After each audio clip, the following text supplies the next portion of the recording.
Avec la prophétesse Myriam, la leader et la visionnaire de Mission Évangélique Bethel, qui va répondre aujourd'hui à toutes nos questions sans tabou. Restez connectés et à tout de suite. Comment est-ce qu'on peut se préserver en tant que jeune? En tant que jeune, il faut vraiment se soumettre au Seigneur. Parce qu'elle donne des conseils à Paul, à Timothée. Mon fils, garde-toi, garde ta jeunesse. La jeunesse, elle doit être gardée.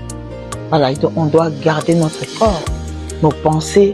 Il faut vraiment les soumettre au Seigneur. Parce que si je soumets mes pensées au Seigneur, la Bible dit dans Galates 5, on dit, si on marche dans l'esprit, on ne doit pas marcher selon la chair. On doit continuer à marcher selon l'esprit. Alors qu'est-ce que l'esprit nous dit? L'esprit nous parle de ne pas avoir la vie de débauche. L'esprit nous parle de ne pas avoir des copains et copines.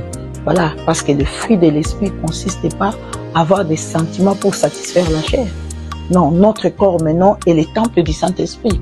Alors quand notre corps est le temple du Saint-Esprit, on doit vraiment se préserver. Ou moi, ce que je peux dire, voilà, de dire que voilà, si tu trouves quelqu'un qui veut te marier, c'est bien. Voilà, les fiançailles, c'est pas interdit. Parce que lorsque nous sommes fiancés, les fiançailles aussi, c'est pas pour finir dans les lits ou faire comme ça. Non, les fiançailles, les parents connaissent. Voilà, l'église aussi connaît, il vous suit, il vous donne des conseils. Mais si maintenant, vous êtes en dehors de l'église, en dehors des parents, c'est des amis que vous êtes en train de voir et vous faites des choses en cachette. La famille ne sait pas, mais on ne peut pas se cacher devant Dieu. Parce que tout est ami, comme Hébreu le dit. Hein. Dans Hébreu 4, 13, la parole de Dieu dit que nulle créature est cachée devant Dieu. Je suis sortie avec un frère de l'église et on a couché ensemble. Et du coup, je me sens vraiment mal maintenant par rapport à cette situation.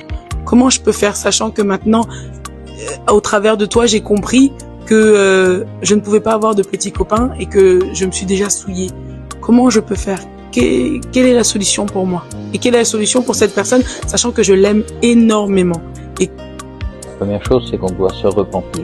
Jésus, il a dit repentir. Pierre, il a dit enseignez-leur qu'on a à se repentir. On doit se repentir de ce que l'on a fait. Dieu, il t'aime. Dieu, il aime ton ami. Dieu, il nous aime. Mais ce qu'il n'aime pas, c'est notre péché. Il n'aime pas quand on fait des choses, voilà, qui sont pas pures, qui sont pas vraies. Donc, une chose qu'on va faire, c'est aller vers notre papa et lui demander pardon avec un cœur sincère en disant oui, c'est vrai, on a mal fait. Et Dieu qui est amour, Dieu qui est compassion. Alors, ce Dieu-là que je connais, ce Dieu-là qui est mon Père, il pardonne.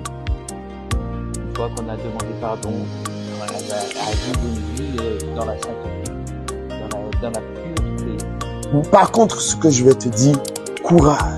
Courage, avoue-le à tes parents. Il est mieux pour toi. Parce que dans le Seigneur, ils pourront prier aussi pour toi.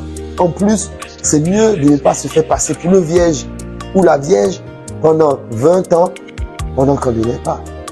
Et pendant qu'on est à table et qu'il y a des causeries, lorsque ta petite soeur est toujours vierge, tu as honte de le dire. Tu es dans le mensonge, tu te fais passer pour ce que tu n'es pas devant ta famille.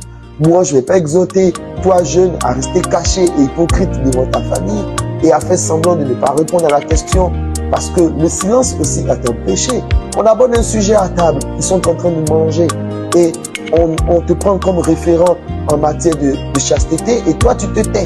Parce qu'on ne t'a pas posé la question directement et tu chastes, donc tu te tais. Mais ton silence devant Dieu est péché parce que ton silence me fait croire que tu es toujours chaste. Non, le silence aussi, là, dans ce cas, est un péché. C'est pour ça que l'hypocrisie, c'est pas une bonne chose. Commence déjà à mettre les pendules à l'heure. Moi, je t'exhorte. Et si tu n'y arrives pas, rapproche-toi des serviteurs de Dieu, rapproche-toi de ton responsable de jeunesse pour des codines, peu importe, pour vraiment aborder ce sujet-là. Le but premier, c'est de prier ensemble et que Dieu te plaise et que Dieu te pardonne. Et tu vas confesser cela aussi à tes parents. Amen. Avant de nous laisser, j'aimerais savoir quel est ton message pour la jeunesse? Quel est le message que tu as envie de transmettre à la jeunesse? Le message que j'ai envie de transmettre à la jeunesse, c'est soyez à l'écoute de vos parents, de l'enseignement qu'ils vous donnent, de leur vécu qu'ils partagent avec vous afin que les fautes que eux ils ont fait, pour que vous puissiez pas le faire. Cherchez toujours la face de Dieu. Cherchez à être connecté avec le Seigneur qui puisse vous conduire et éviter vos pas à ne pas tomber dans n'importe quel piège que l'ennemi mettra au-devant de vous. Accrochez-vous. Nous sommes dans un monde difficile, compliqué, où il y a de tout. Mais il faut vous dire que je sais ce que je veux. J'ai choisi la bonne part. Et même si c'est dur, même si c'est compliqué, mais moi, je veux honorer une personne, mon Dieu. Je veux marcher pour mon Dieu. Je veux être agréable pour mon Dieu. Et même si c'est dur, même si tu te sens un peu bizarre par rapport à tes copains, tes copines, il faut pas que ça te gêne. Mais c'est le résultat après que tu auras. Amen. Amen. Bye bye à tous. Que Dieu vous garde, vous bénisse. Comme on dit chez nous aux Antilles, force et courage. Amen.